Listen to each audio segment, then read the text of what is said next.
అమ్మవారి గొప్పతనం ఎక్కడుంటుంది అంటే మీరు ఎప్పుడు ఏ కదలిక చెప్పండి అది అమ్మవారి పరం అవుతుంది. ఎందుకనంటే కదలిక అని మీరు అనగానే అది శక్తి సంబంధం.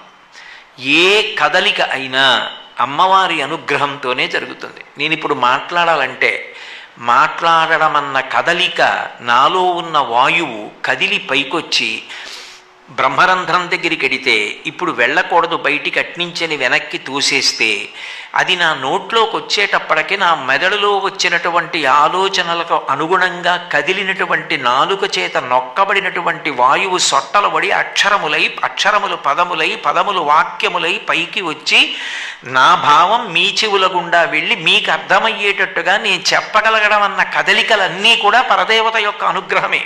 జీర్ణమైతే అమ్మవారి అనుగ్రహం, ఊపిరి తీస్తే అమ్మవారి అనుగ్రహం, గుండె కొట్టుకుంటే అమ్మవారి అనుగ్రహం.